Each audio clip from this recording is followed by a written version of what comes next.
I just hate losing. Basically, I hate losing in anything. That is how a sportsman is made up. But the most important thing for me, I don't want to walk out and say, maybe I could have done this.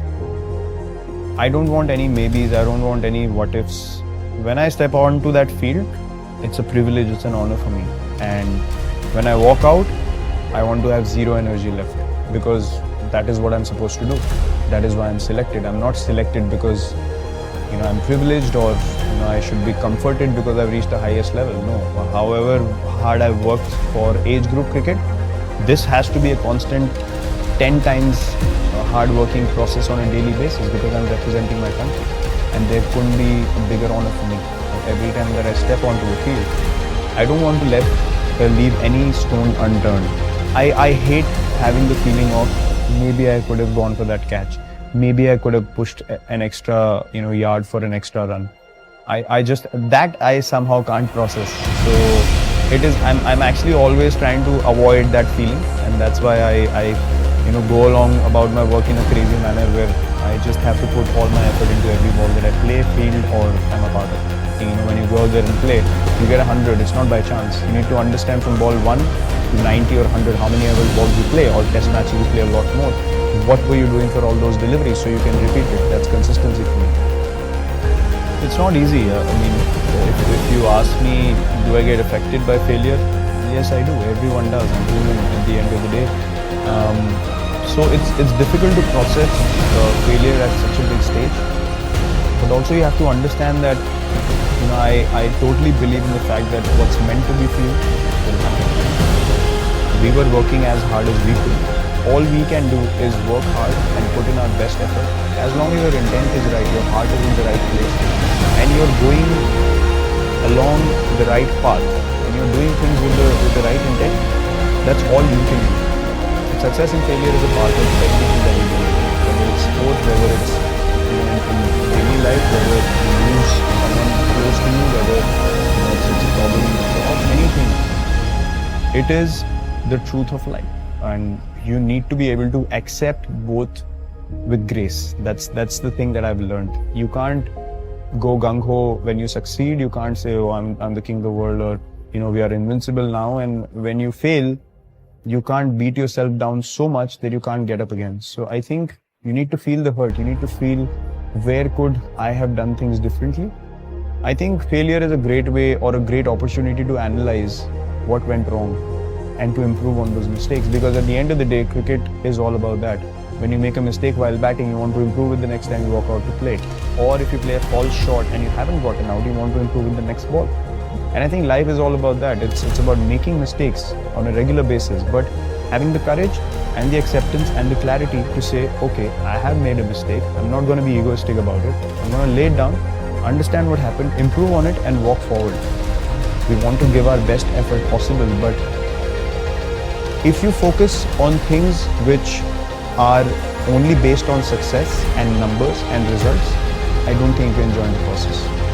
And we as a team, we play so well because we enjoy the process. We enjoy being in difficult situations and coming out on top. Basically, what we are doing on a daily basis is competing with ourselves. How good can we be when we are put under pressure? It's not about coming up against someone or trying to prove someone else wrong.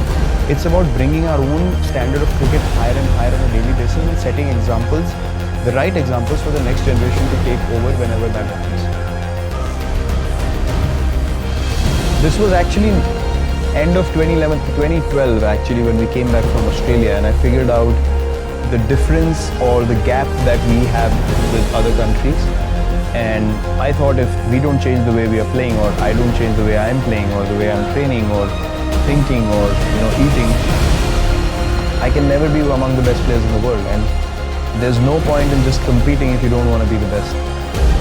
So I played IPL from 2008, 9, 10, 11, and then 12. IPL 12 was, I was playing for India. I was playing for the national team at the highest level, but I hadn't got the success that some of the established players did. And IPL 2012 again had a really bad IPL season, and I was not disciplined at all in terms of my eating and my fitness. I mean, I can't even relate to that guy anymore that I was. I remember coming back home and I came out of the shower, the team didn't do well. I came out of the shower, I looked at myself in the mirror and I was like, you can't look like that if you're an international cricketer. You know, I was like, how the hell are you going to continue like this if you don't take care of yourself? That's the time it hit me, you know, and boom, from next day onwards, I just changed everything about my diet.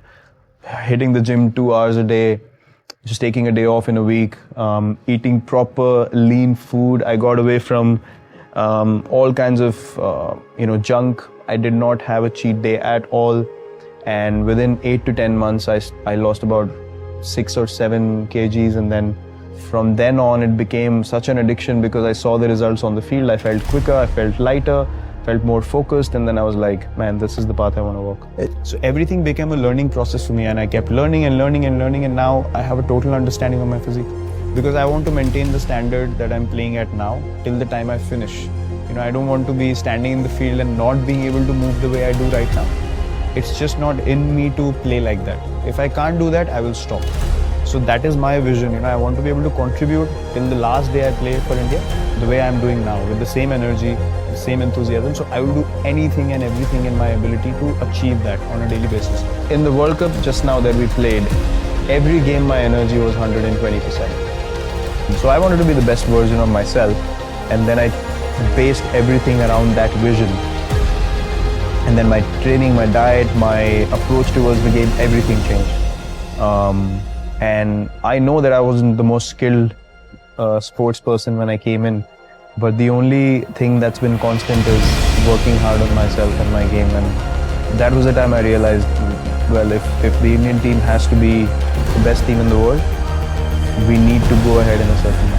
I didn't feel that, you know, when I walked into play, there was any kind of fear or respect in the opposition corner. So I felt like I don't want to walk into the field thinking, or the opposition thinking, oh, this is just a pushover. Don't worry about this guy. He's going to do no damage to us. And he's just playing just like another player in the team and stuff. I wanted to make an impact. I knew that I had the ability to make my team win. And I wanted to be that version of myself where if I walk in, I wanted teams to think like, we need to get this guy out or else we're going to lose the game. So I thought if I can't have that impact on my team, then I'm not doing justice to, you know, where I am. And if I don't want to be that guy, there's something wrong in my head. Either I've accepted being, you know, lower than what I should be, or I just don't have enough drive in me. So I said I'm going to unlock my max potential and achieve what I can.